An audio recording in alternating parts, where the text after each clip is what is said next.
Hello again, my dudes, welcome back to the channel. This is Kadima with another build video for Elden Ring DLC. This time we are gonna cosplay as Devonia, the Crucible Knight, the first of her kind.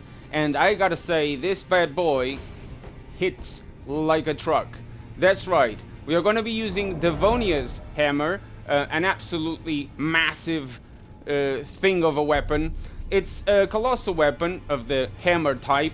It's got quite a nice attack rate, as you can see, two-handing it with my current build.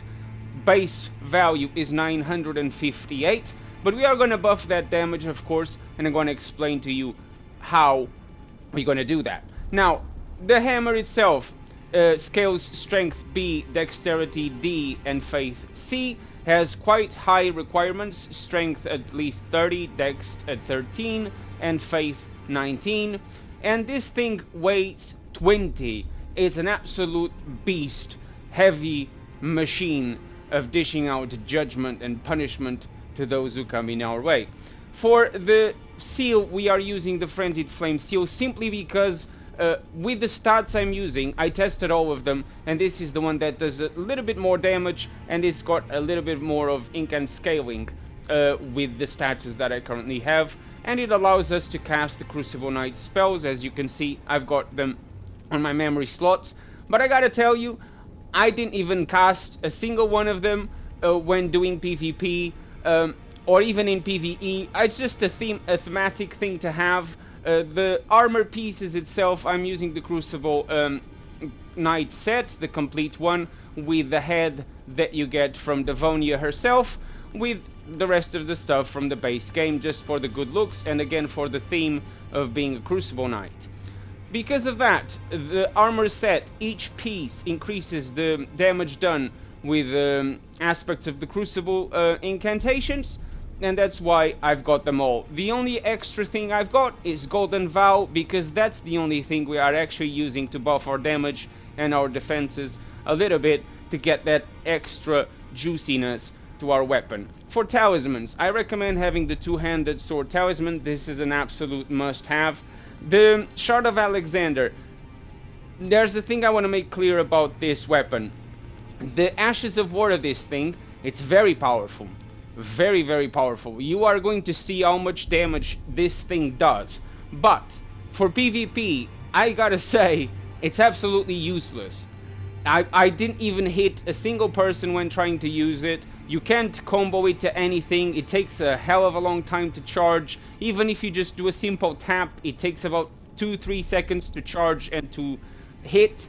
So it's pretty useless in PvP, but for PvE, this thing is a monster, and I'm gonna show you in a minute what it does.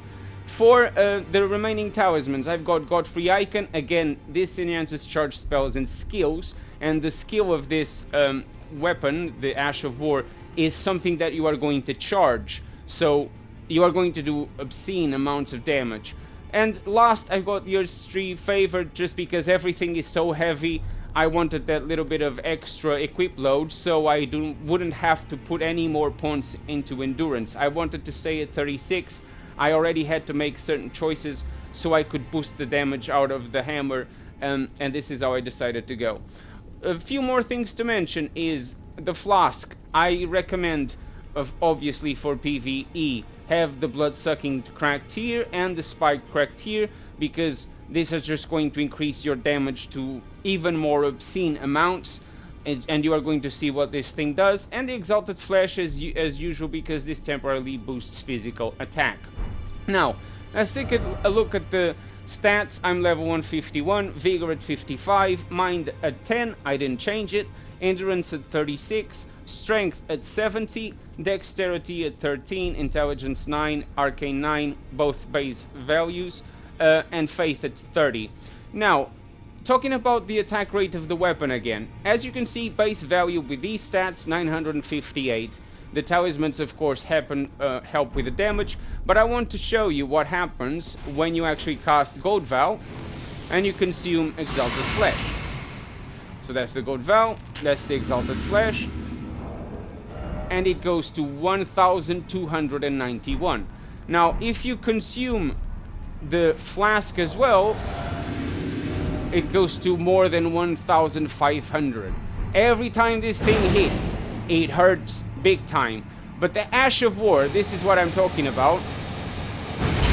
And this thing just racks HPs of bosses.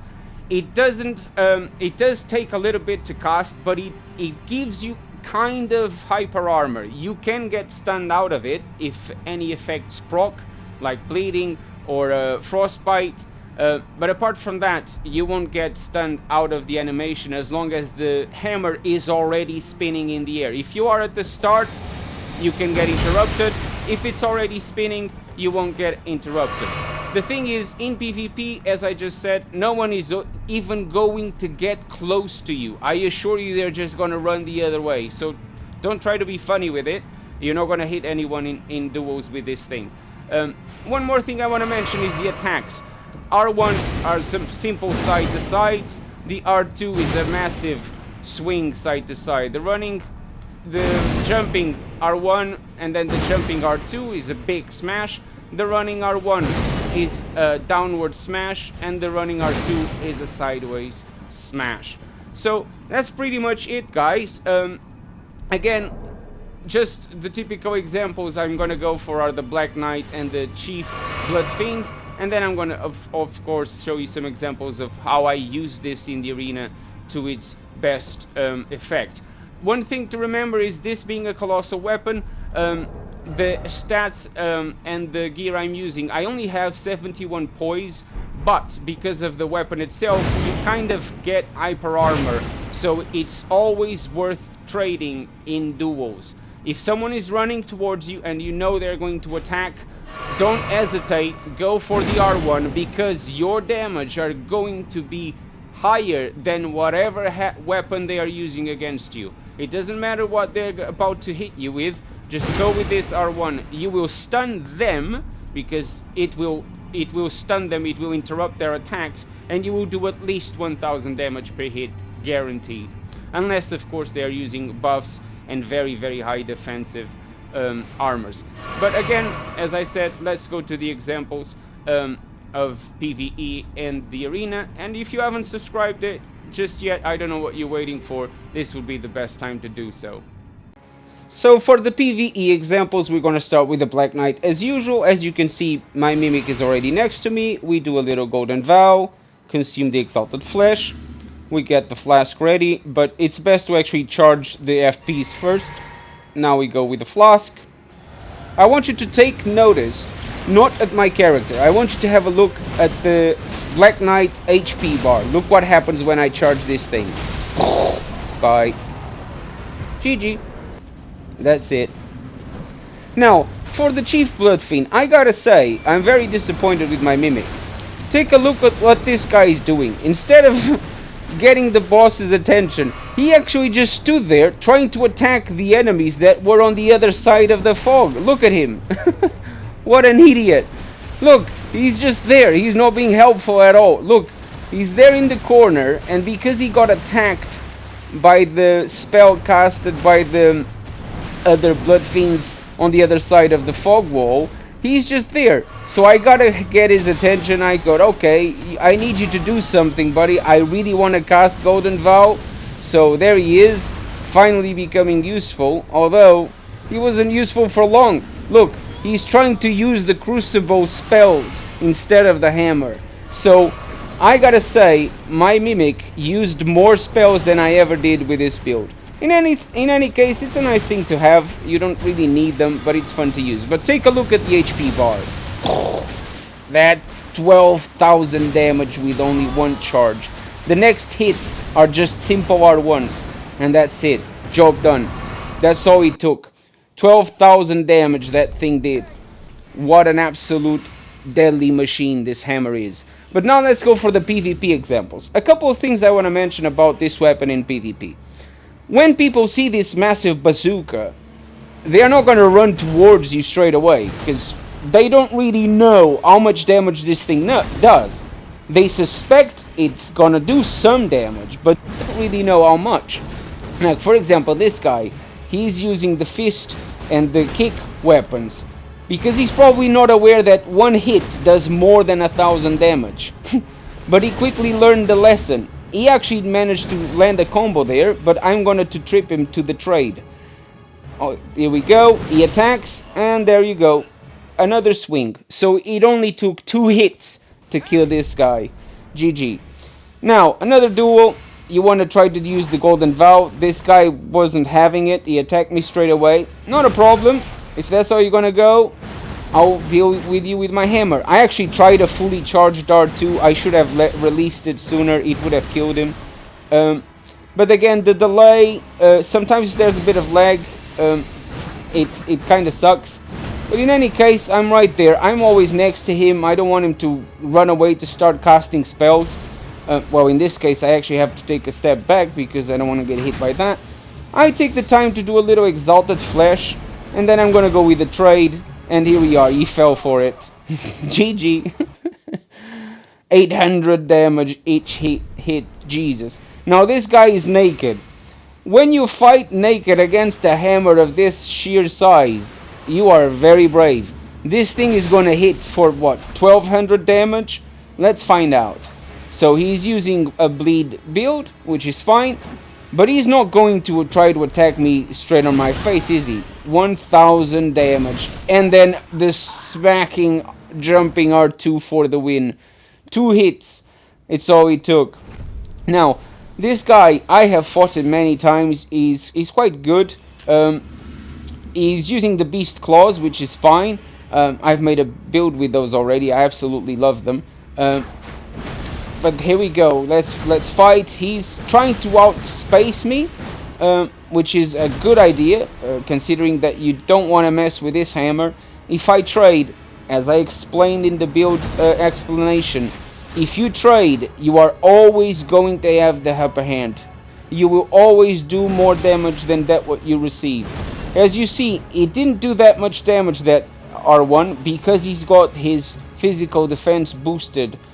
Which is fine, not a problem, but you can see the glow around his character. But again, still 700 damage, even with the buffing. Jesus. It's absolutely crazy. Now, he's of course going to try to do that, which is not a bad idea, but I kind of was expecting it. I fought him before and he did exactly the same. But then the trade, if you jump attack, I will try to trade every time. GG, brother. GG, good fight.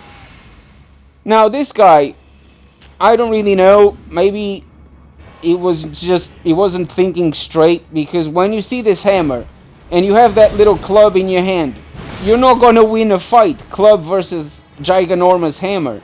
He was being way too aggressive, considering that I've got the way more colossal weapon than his little club. Look, I'm gonna trip him to do the charge attack. There you go, he charges. Okay, I charge too. Boom! 1166 damage. Jesus. But now let's talk about this guy. I actually fought this guy 3 times in a row, and each time the fight lasted longer. Probably because he was learning, but also because he was spamming that Smith script shield way more than before. So, in the first duel, he used it about 20 times, in the second he used it about 30 times, and in the fourth he used it about 50 times, which is fine. I've got no problems with that. It's just, it prolongs the fight way more than it needs to go, because, I mean, I'm not saying I will never get hit by it. I will, but I will dodge 99% of them. So, it's just a bit of a waste of time. In any case, fair play to him. We fought 3 times. I won 2 of them. The last one was a stalemate. Even though I actually landed the hit that killed him, you know, it didn't count because the cease combat message had just shown up. But again, we're staying aggressive, both me and him.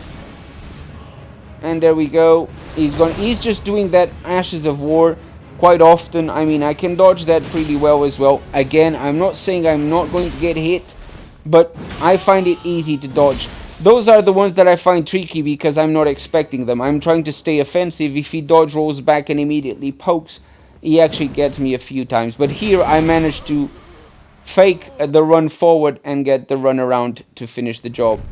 Now, for the next one, you gotta get that golden vow going, some exalted flesh. Unfortunately, this guy, I had killed him quite a few times already. I think this was the third time we were fighting, and he wasn't having me use the golden vow just like that, which is fine. But then, I'm happy to trade, buddy. 918 damage, one single hit. Jesus. And that was an R1. And there you go, another R1, 786. GG. He did manage to win one round, though. Here we go again. Golden vow. Get that exalted flesh going. This guy used the spell that heals him over time.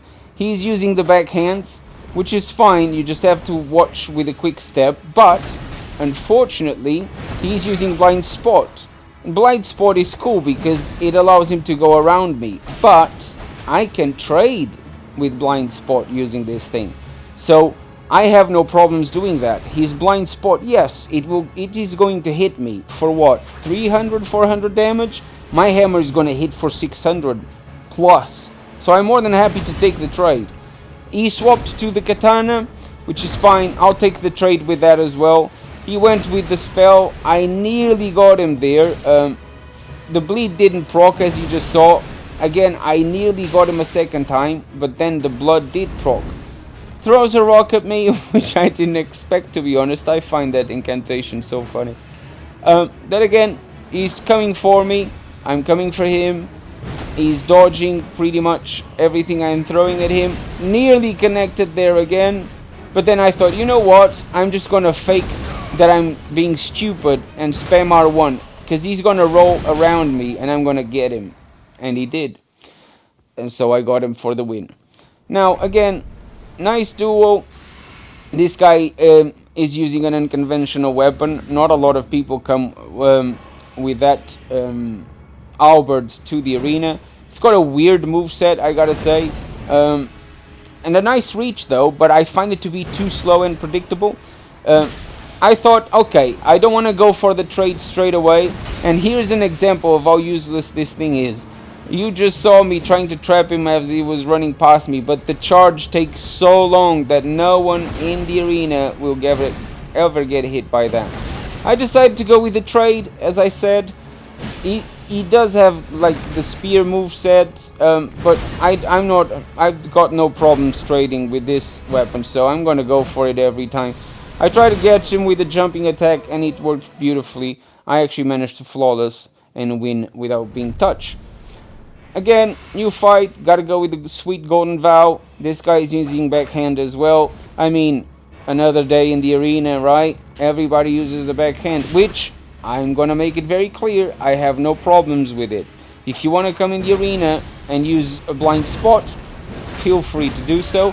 If you're gonna come with swift slash though, well, I'm just not gonna bother most times, to be honest, because it's just people spamming it.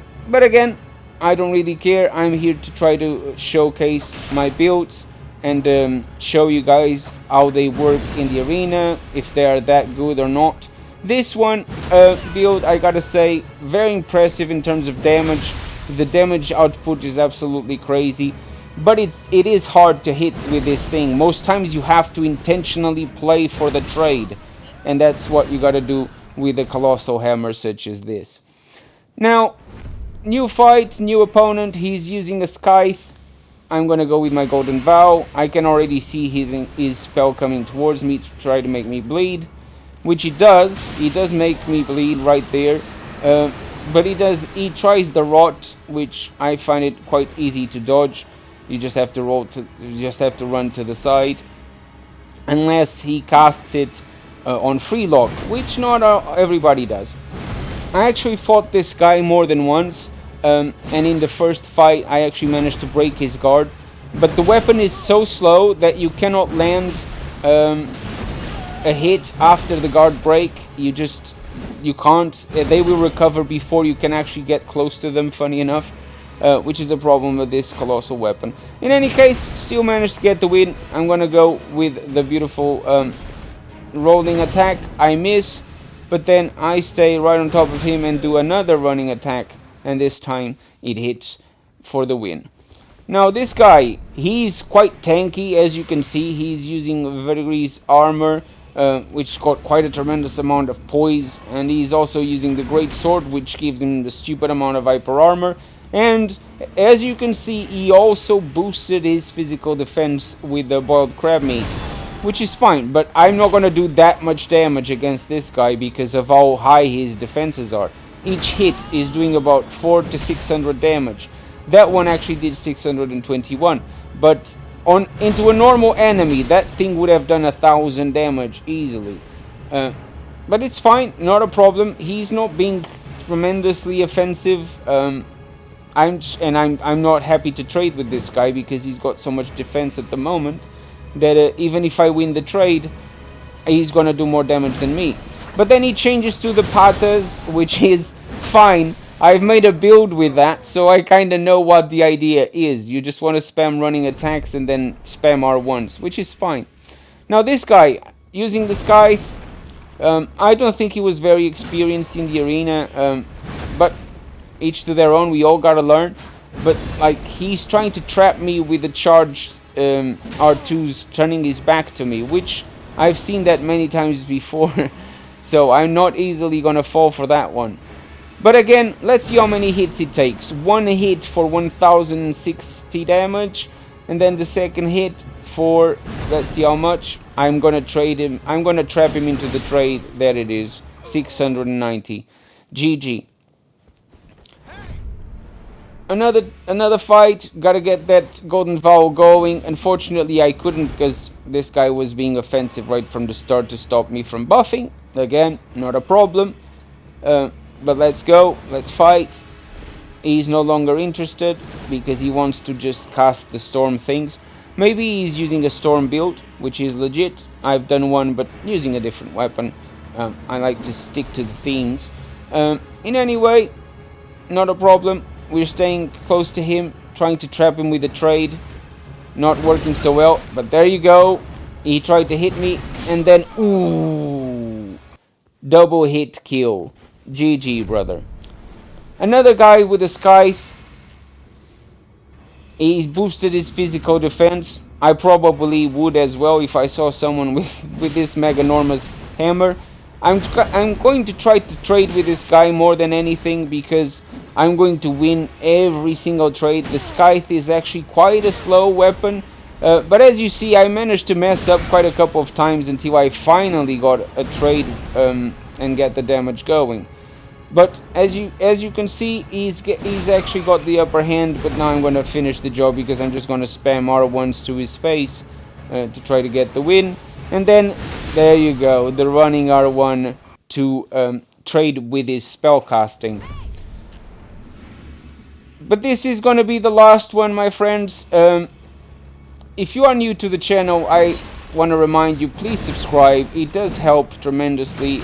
After all, I'm a small YouTuber. I do this for fun. But if you could help the channel grow, I would truly appreciate it. Comment, leave a like, turn the notifications on, share it with your friends. Anything helps, and I truly appreciate every single one of you giving the channel a little boost. Now, as you saw, I tried to do the Crucible arts there, and that was the only time I tried. They are absolutely useless in the arena, I gotta say, which is a shame. I wish the cast was faster. But thank you so much guys for watching. Truly appreciate every single one of you. If you have any questions, leave them in the comments down below. Leave a like, and I'm sure looking forward to see you in the next one. Thank you again for watching. Cheerio! This was the only time I actually hit with that.